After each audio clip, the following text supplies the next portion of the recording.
सब कैसे हो?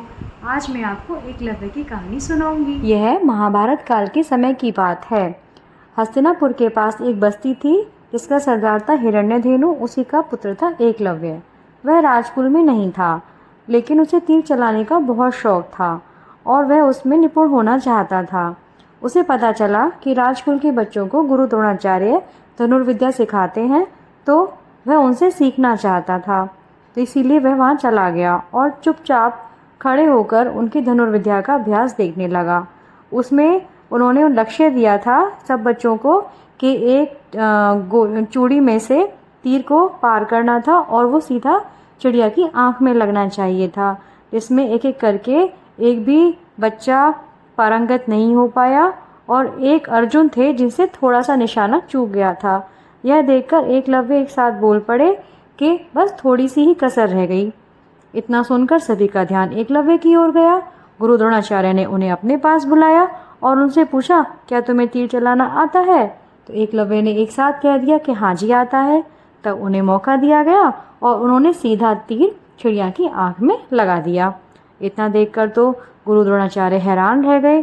तब एकलव्य ने अपनी इच्छा व्यक्त की कि क्या आप मुझे धनुर्विद्या सिखा सकते हैं, लेकिन वो विवश थे गुरु द्रोणाचार्य, इसलिए उन्होंने मना कर दिया।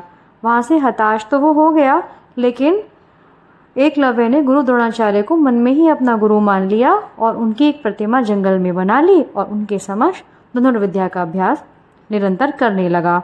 कुछ ही समय में वह पारंगत हो गया और जब राजकुल के बच्चे थोड़े बड़े हो गए तो वे घोड़ों पर सवार होकर हिरण का शिकार करने के लिए जंगल में आए, लेकिन एकलव्य ने अपने तीरों से सारे घोड़ों को रोक दिया। यह देखकर सारे बच्चे हैरान हो गए और तब उन्होंने एकलव्य से उसका परिचय पूछा। तो एकलव्य ने कहा, आपको क्या प्रतिमा नहीं दिखती? यह गुरु द्रोणाचार्य की है और यही मेरे गुरु हैं, मैंने इनसे ही सीखा है। यह सुनकर वो और हैरान हो गए कि वो तो हमारे अलावा किसी को नहीं सिखाते हैं। यह बात आकर सभी कौरव और पांडवों के बच्चों ने उनको बताई गुरु द्रोणाचार्य को। तब गुरु द्रोणाचार्य उनके साथ में एकलव्य के पास गए और तब उसे सारी बात पूछी। तब एकलव्य ने कहा, आपने तो मुझे मना कर दिया था सिखाने से, लेकिन मैंने आपको मन ही मन में अपना गुरु माना और आपकी प्रतिमा के समक्ष धनुर्विद्या सीखी है। इतना सुनकर तो गुरु द्रोणाचार्य प्रसन्न हो गए और थोड़े से आश्चर्यचकित भी हुए। तब उन्होंने, चूंकि उन्होंने अर्जुन को सर्वश्रेष्ठ धनुर्धर घोषित कर दिया था, तो अपनी बात को रखने के लिए उन्होंने एकलव्य से गुरु दक्षिणा मांगी कि क्या तुम मुझे गुरु दक्षिणा नहीं दोगे? तो एकलव्य ने कहा, जी हाँ बिल्कुल मांगिए गुरुजी। तो कि मुझे कुछ नहीं चाहिए, बस अपने दाहिने हाथ का अंगूठा दे दो। एकलव्य ने सहर्ष अपने दाहिने हाथ का अंगूठा काटकर अपने गुरु के समक्ष रख दिया। तो ऐसा देखकर गुरु द्रोणाचार्य को बहुत दुख भी हुआ, लेकिन क्योंकि उन्हें अपनी बात रखनी थी इस वजह से उन्होंने ऐसा किया।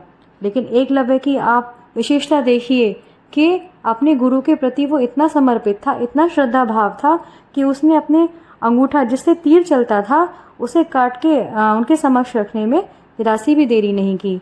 तो हम सभी शिष्यों को अपने गुरुओं के प्रति यही श्रद्धा भाव रखना चाहिए। एकलव्य की कहानी हमको यही बात सिखाती है। आशा है आपको ये कहानी बहुत अच्छी लगी हो, तो प्लीज़ कमेंट में बताइएगा। सभी का बहुत बहुत धन्यवाद।